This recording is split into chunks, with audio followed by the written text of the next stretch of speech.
Hello, teachers, and welcome back. This is now Give Me Five, Book 3. This is Lesson 4, and this is Part 1. So let's jump into it. This is the content that you're going to be teaching in this particular lesson. And as you can see, it's a reading lesson, okay? It's heavy on the reading. That does not mean that we're not doing any grammar. It does not mean we're not doing any vocabulary.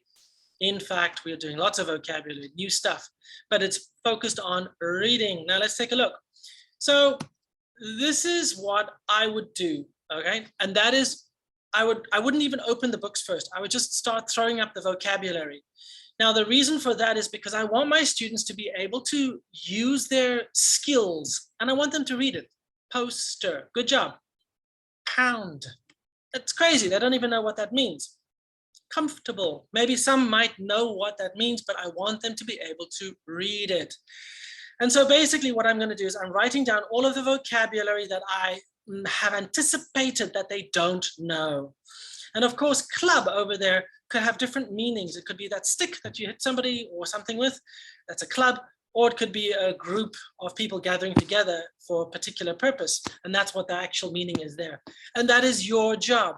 Once the students have seen the words, they're able to read the words, and you've tested their ability and their skill level on just simple phonetics and reading, then you must give them the meaning. Now that means you can give it to them in Vietnamese, or you can explain those words and they can guess then the exact meaning of the Vietnamese, okay? So either way, they need to know that, and they need to understand what those words are, not only in context, but they also have to understand the translation of it. Right, now once they've gotten those vocabulary perfectly well, you will ask them to then open up their books. All right, boys and girls, please go to page 14, and I want us to read.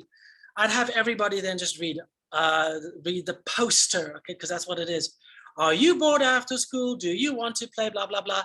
Okay, and then of course everybody would read it. Now, you can do it in different ways. I might have a pair of students then standing up and reading it, or a group of students, or one by one. It really is up to you.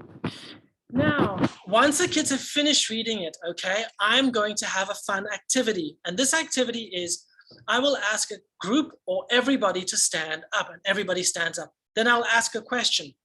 When does the club meet? And then somebody says, teacher, Tuesday and Thursday. Good job, you can sit down.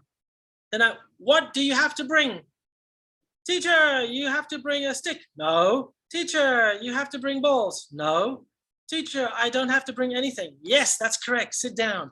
All right, where does the club meet? Teacher, it meets in the football field. No. It meets in the playground. Yes, it meets in the playground. Wah, wah, wah. And then you have one kid standing up and he doesn't get a point, or the team gets penalty and they lose points for however many kids are standing up, okay? So that's the activity there. Now that's just a way for them to understand and engage with what the content is all about. Now I'm going to draw their attention to the actual poster. Now this is where it becomes important for the teacher to do a little bit of homework. Now this poster has specific vocabulary to describe that. Now what is that? What does it mean? In terms of building a poster, what is that? Oh, it's called the strap line. Okay, that's what the name is. Oh, what's this one? I guess it's a picture. Oh, it's the main image, okay, of a poster. So I guess if you're working in a factory or whatever, or you're working in a advertising company, this is the language that they use in order to describe a poster. So strap line, main image. What do you think that might be? Title? Yeah, it's a title. Okay, good guess. What might this be? Words? Paragraph? It's either the copy or we call it the content. Okay, I'm sorry, content, and advertisers call it the copy. And over here, what might that be? It's contact information. Okay, obvious. So it's useful for you as the teacher to help the kids understand what the elements are of a poster, because it might come useful a little bit later on in the lesson. Anywho, thank you very much, teachers. That is now an interesting education over there. And thanks very much for watching this clip. I shall see you in the next one. Until the next time, take care and bye-bye.